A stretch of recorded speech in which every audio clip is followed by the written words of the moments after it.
নমস্কার বন্ধুরা, শম্পা বিশ্বাস কিচেনে আপনাদের স্বাগত। আজকে আমি চিকেন দিয়ে একটা রেসিপি করব। খুব সহজভাবেই আমি আজকে আপনাদের বাইরের রেস্টুরেন্টের মতন চিকেন পকোড়া করে দেখাবো। তো কিভাবে করেছি চলুন তাহলে দেখে নেওয়া যাক। চিকেন পকোড়া বানানোর জন্য আমি চিকেনগুলোকে ভালো করে ধুয়ে নিয়ে ভালো করে জল ঝাড়িয়ে নিয়েছি। এবার চিকেনটাকে ম্যারিনেট করব। প্রথমে লেবুর রস দিয়ে দিচ্ছি, আপনারা চাইলে ভিনিগারও দিতে পারেন।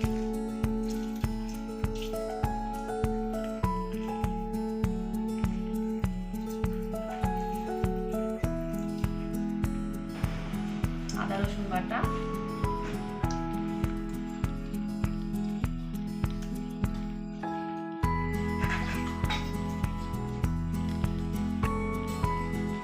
স্বাদ মতো নুন,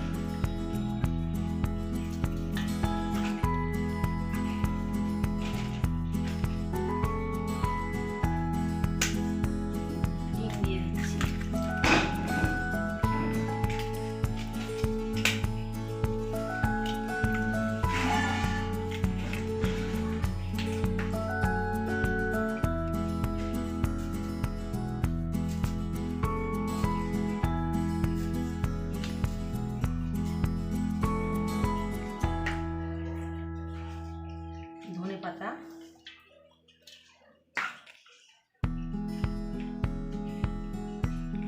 সয়া সস,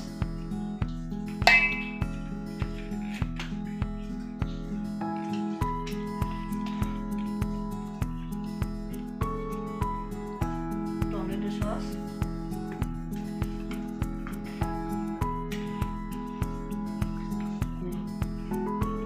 লঙ্কার গুঁড়ো,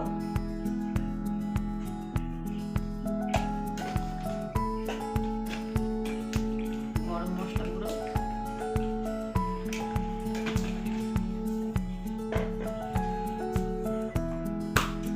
কসুরি মেথির গুঁড়ো, শুকনো কড়াতে ভেজে আর গুঁড়ো করা।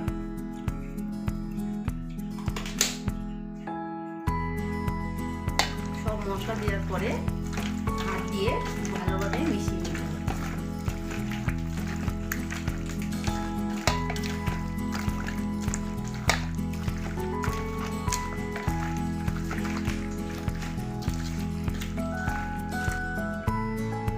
চিকেনের সঙ্গে সব মশলা খুব ভালো করে মেশানোর পরে তারপরে এর মধ্যে ময়দা দিয়ে দিচ্ছি।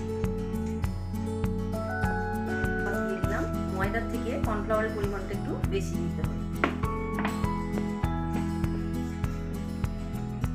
তারপরে আবার ভালোভাবে ময়দার কর্নফ্লাওয়ার মিশিয়ে নিতে হবে।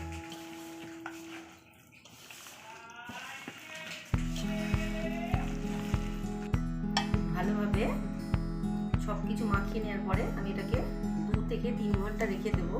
অবশ্যই 2 ঘন্টা রাখতে হবে, তবে কিন্তু চিকেন পকোড়াগুলো ভালো নরম হবে। চিকেনটা প্রায় আমার 3 ঘন্টা ম্যারিনেট করা হয়ে গেছে। আমি একদম ঢেকে দিয়ে আর ফ্রিজে রেখে দিয়েছিলাম। আপনারা যদি বাইরে রাখতে চান তাহলে একটা ঝুড়ি ঢাকা দিয়ে একটু ঠান্ডা জায়গা দেখে রাখবেন। পকোড়াগুলো ভাজার জন্য আমি কড়াতে সাদা তেল দিয়ে দিয়েছি।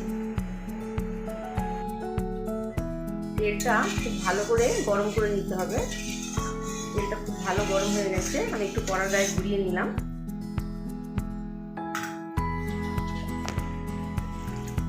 পকোড়াগুলো ভাজার আগে আবার একটু উল্টে পাল্টে ভালো করে মিশিয়ে নিলাম।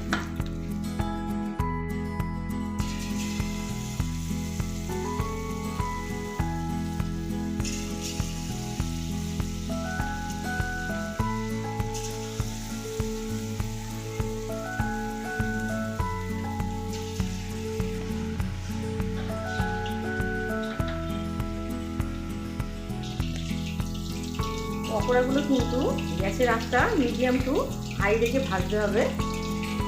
পকোড়াগুলো ছাড়ার পরে আমি 30 সেকেন্ড মতন ওয়েট করতে হবে, তারপরে উল্টাতে হবে। দেখুন একদম কিন্তু একটা গায়ে লাগেনি। এরকম উল্টে পাল্টে ভালোভাবে ভেজে নিলে পকোড়াগুলো একদম রেডি।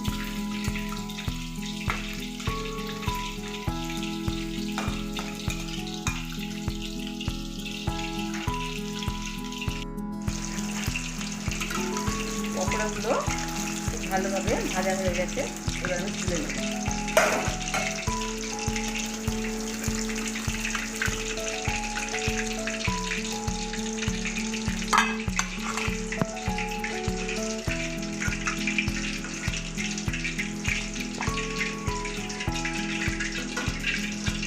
একইভাবে আমি বাকি পকোড়াগুলো ভেজে নেব।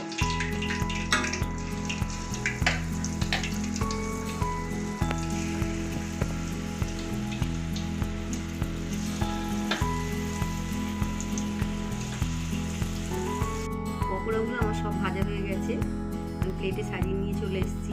দেখতে যেরকম দারুণ লাগছে, খেতেও কিন্তু দারুণ। আপনারা অবশ্যই বাড়িতে ট্রাই করবেন। আশা করি ভিডিওটি আপনাদের ভালো লেগেছে। আমি একটা পকোড়া আপনাদেরকে ভেঙে দেখাচ্ছি কতটা নরম হয়েছে, এই দেখুন। আর কোটিংও কিন্তু একদম পাতলা। আপনারা অবশ্যই বাড়িতে ট্রাই করবেন। ভালো লেগে থাকলে ভিডিওটি লাইক ও শেয়ার করুন। আর এখনও আমার চ্যানেলটি যারা সাবস্ক্রাইব করেননি অবশ্যই সাবস্ক্রাইব করবেন। সবাই ভালো থাকবেন। নমস্কার।